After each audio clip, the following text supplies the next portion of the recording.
Well, I'm going to get the biggest thing out of the way so you don't raise your expectations. If you're expecting this to be a Guardians of the Galaxy team-up movie based on all the trailers and the way Endgame ended, it's not. The Guardians of the Galaxy are only in it for about 20 minutes at the beginning, and that's it. This is still very much a solo Thor movie. And actually, this movie was actually a pleasant surprise. You know, the trailers did not impress me at all. I was like, no, okay, I'm not sure how I feel about this. I wasn't too keen on Natalie Portman becoming Thor because she chose to sit out Thor 3, and she spent years saying that she swore off the franchise. So it seemed like putting her back into the story and making her Thor was going to seem very contrived, but it wasn't. The way they give her the powers of Thor actually made sense in the story. Basically, she gets cancer, and the only thing that makes her healthy again is Mjolnir, because Mjolnir has that ability, but there's also a catch to it, because every time she uses Mjolnir, her cancer also accelerates. So in a sense, the thing keeping her healthy is also killing her, which is a good idea. However, I will acknowledge we did already explore this idea with Tony Stark and Iron Man 2. The arc reactor, right? The thing keeping you alive is also slowly killing you. We already kind of did this with Tony Stark and Iron Man 2, but I don't know, I thought it kind of worked here, though. The other reason I initially wasn't too keen on having Jane be a main character is because I simply didn't care about her and Thor's relationship with the other movies. I never really bought into it. I didn't think it was written that well. But in this movie, it works. This film actually managed to make me care about their relationship. And Jane actually has a really good character arc in this movie. Like, I actually cared about Jane in this movie, which I did not think was going to happen. But by far, the standout performance in this film is Christian Bale as the villain. He is the best villain in any of the Thor movies, and maybe even the entire MCU.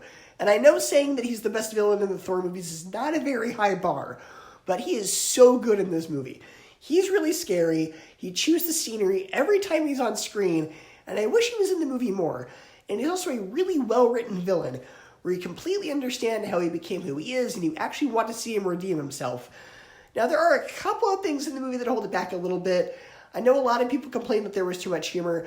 I disagree with that. I actually think the amount of time between the jokes was pretty well paced. But there were a few jokes that either overstayed their welcome or didn't work. For one, there's this running joke about these screaming goats. That joke was funny once. After that, I found it pretty annoying.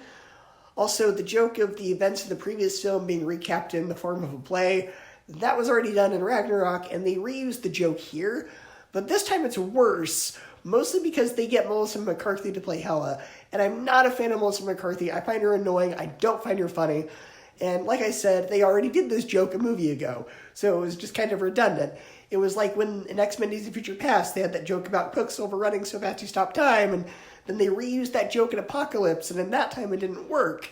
And, you know, there were also a couple of lines of dialogue that I wasn't too keen on either because they either felt out of character or they were just poorly written and they kind of crossed the line in terms of humor. So there's this part where the main characters are discussing this place that they need to go, and it's a place that's devoid of any color. And then Natalie Portman says, well, if it's color they need, let's bring the rainbow. It's not the fact that it was her that said it that bugged me. Thor could have said the line and it still would have been really stupid. It was just a poorly written line. It sounds like something out of a Skittles commercial. And, you know, there's this line from Thor where he says, so after I bring back the kidnapped children, we shall feast, but not on the children. We don't do that anymore. Those were dark times. I'm not proud. Like, that was a bit over the line with the dark humor. I was like, okay, that's a bit too dark. But, you know, considering I had very low expectations for this movie, I found it a pleasant surprise, with well-written characters and a story that was actually pretty decent.